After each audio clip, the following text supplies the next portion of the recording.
Assalamualaikum warahmatullahi wabarakatuh. Perkenalkan, nama saya Nisrina Riharatul Aisy dari kelas 11 MIPA 1. Di sini saya akan menjelaskan tentang peran tokoh nasional Indonesia, yaitu Muhammad Yamin. Latar belakang: Muhammad Yamin dilahirkan di Talawi, Sawalunto pada 23 Agustus 1903. Ia merupakan putra dari pasangan Usman Baginda Khotif dan Siti Saadah yang masing-masing berasal dari Sawalunto dan Padang Panjang. Ayahnya memiliki 16 anak dari 5 istri. Saudara-saudara Muhammad Yamin antara lain: 1. Muhammad Yaman sebagai pendidik, 2. Jamaluddin Adinegoro sebagai wartawan terkemuka, 3. Ramana Usman sebagai pelopor Korps Diplomatik Indonesia. Selain itu, sepupunya Muhammad Amir juga merupakan tokoh pergerakan kemerdekaan Indonesia. Muhammad Yamin mendapatkan pendidikan dasarnya di Hollands Inland School, Palembang. Kemudian melanjutkannya ke Algemeen Middelbaar School, Yogyakarta.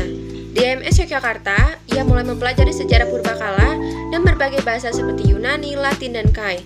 Setelah tamat, niat untuk melanjutkan pendidikan ke Leiden, Belanda harus diurungkan dikarenakan ayahnya meninggal dunia.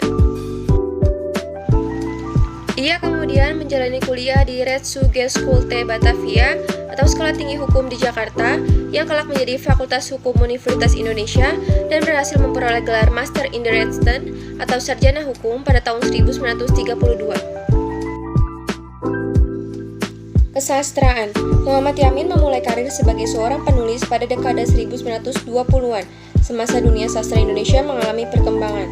Karya-karya pertamanya ditulis menggunakan bahasa Melayu dalam jurnal Jong Sumatera, sebuah jurnal berbahasa Belanda pada tahun 1920.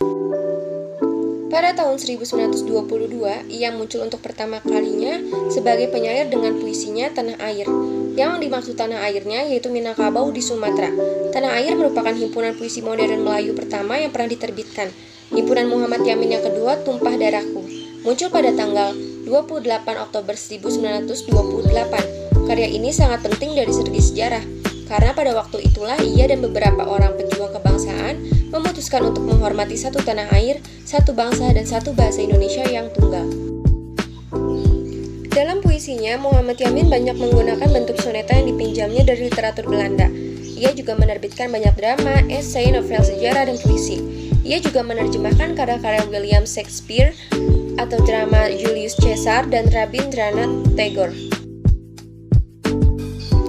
Politik. Karir politik Muhammad Yamin dimulai ketika ia masih menjadi mahasiswa di Jakarta.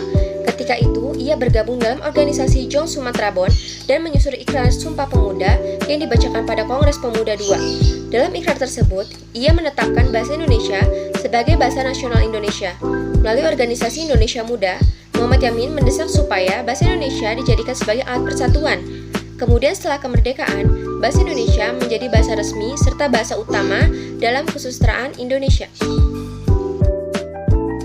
Pada tahun 1932, ia memperoleh gelar sarjana hukum, kemudian bekerja dalam bidang hukum di Jakarta hingga tahun 1942. Pada tahun yang sama, Muhammad Yamin tercatat sebagai anggota Partindo.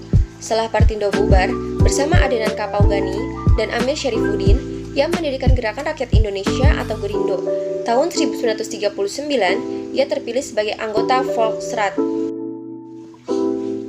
Semasa pendudukan Jepang, 1942 sampai 1945, Muhammad Yamin bertugas pada Pusat Tenaga Rakyat atau Putra, sebuah organisasi nasionalis yang disokong oleh pemerintah Jepang.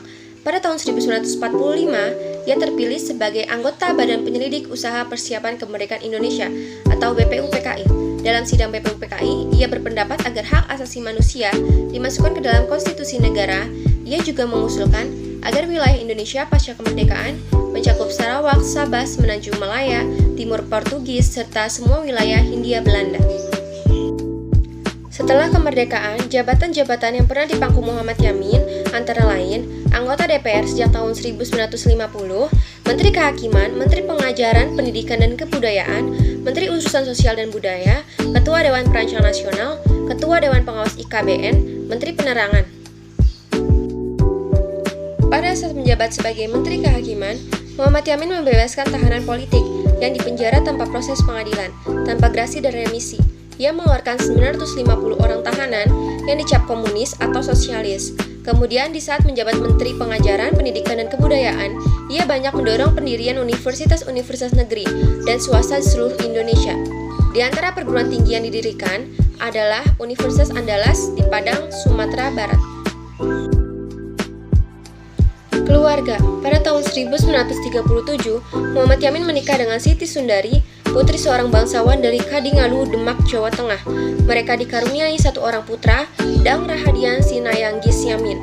Pada tahun 1969, dia melangsungkan pernikahan dengan Raden Ajeng Sundari Merto Amojo, putri tertua dari Mangkunegoro VIII. Karya-karyanya. Sampul buku Muhammad Yamin dan Cita-cita Persatuan.